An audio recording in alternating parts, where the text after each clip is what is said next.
Welcome to Staffworks Explained. If you are here for the first time, please consider subscribing to this channel. Also, hit the notification bell so that whenever you upload a new video, you are notified. In this video, we'll be talking about Uganda launching a landmark regional road infrastructure project that will integrate with South Sudan and Central African Republic.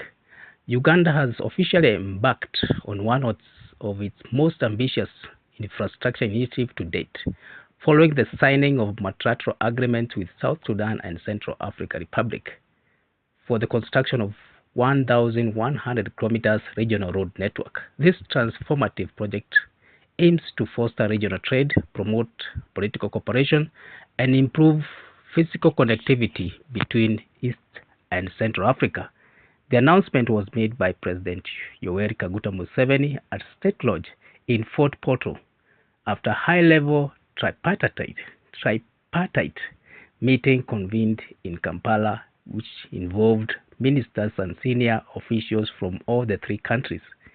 The infrastructure will open up this region for trade, linking Uganda and with South Sudan and Central African Republic. It will begin in Kampala, extend northwards and westwards through several key transit points. The designated corridors include Kampala, Karuma, Arua, Oroba, Kaya, Yei, and all the way to Juba. From Juba to go to Mundri, Maridi, Yambio, Yubo, Ezo, Bambouti, Obo, and Sibuti, and then from Ezo to go to Yubu and Bobouti. These roads are envisioned to serve as strategic commercial arteries, easing the movement of goods and services and people across the national borders. The infrastructure will especially benefit landlocked regions in Central African Republic and South Sudan by offering more reliable access to East African ports through Uganda, thereby reducing logistical costs and enhancing competitiveness. The overall cost of the regional road project is estimated to be between $1.1 billion and $1.5 billion, depending on the final routes alignment, terrain, as well as construction requirements. Funding for the project is expected to be sourced through a combination of national budget allocations, as well as international development financing, including multilateral development banks such as African Development Bank and World Bank, bilateral donor with infrastructure-focused development portfolios, potential public-private partnership PPPs, particularly for the maintenance and tolling services, African Union infrastructure grants under the Program for Infrastructure Development in Africa, PIDA, and possible support from Chinese infrastructure investment institutions or European Union development initiatives. During the tripartite meeting, the three countries agreed to jointly mobilize funds, emphasizing the regional nature of the corridor and its potential as continental trade facilitator under the African Continental Free Trade Area AfCFTA framework.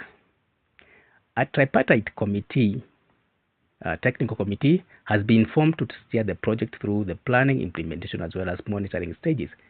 This committee comprises of experts from ministries of transport, defense, foreign affairs, international affairs, internal affairs, solicitor general offices of the three countries, and the TTC roles include conducting joint technical inspections, undertaking feasibility studies and environment impact assessment, finalizing roads alignments and engineering works, developing a shared legal and operational framework, as well as coordinating cross-border regulations for road usage and customs.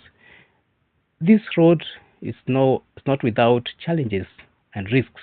While the project is ambitious and widely welcomed, several challenges could affect its implementation and sustainability. One, there is security instability.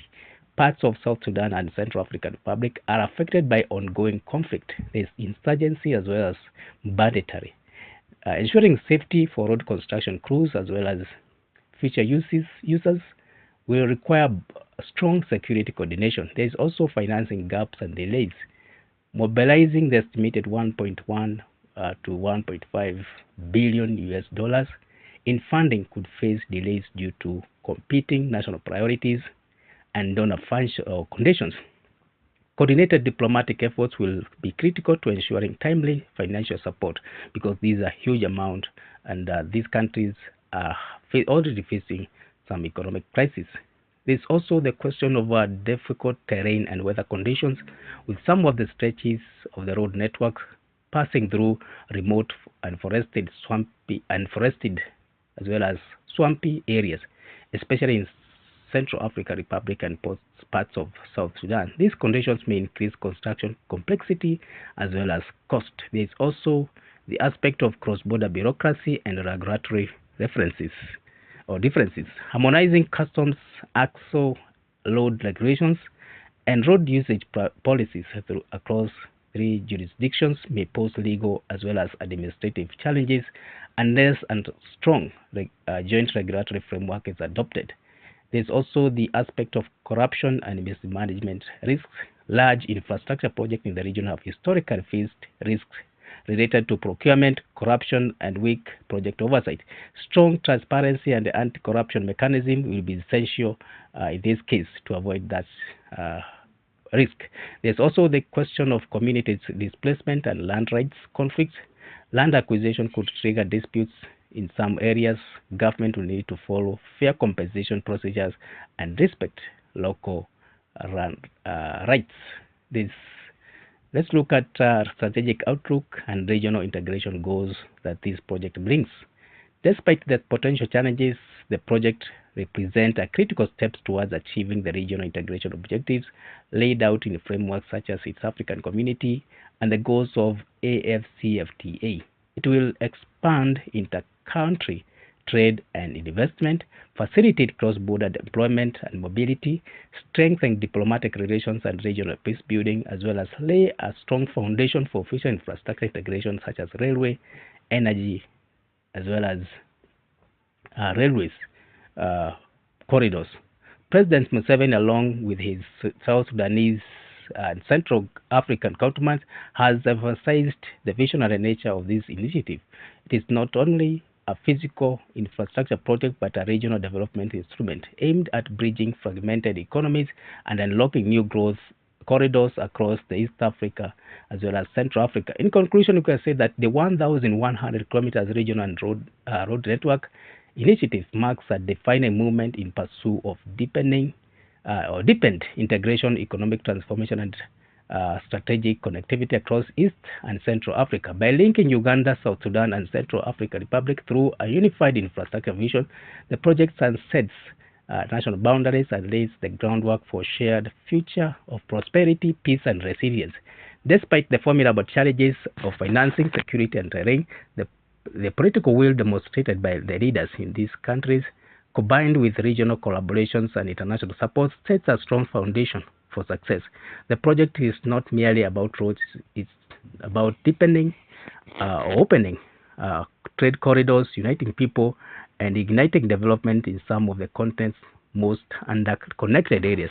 As construction moves forward, this initiative stands as a symbol of African capacity to shape its own destiny through visionary leadership, regional solidarity, and practical action. It is a bold step towards realizing the promise of African continental free trade area and a powerful testament to what African nations can achieve when they come together with a common purpose. The road ahead is long, but it's also full of hope, opportunity, and transformation. So thank you for reaching this far. If it's your first time here, please consider subscribing to these channels. Also, hit the notification bell so that whenever you upload a new video, you're notified. You can also share, leave a comment, and give us your thought about this whole project. Thank you.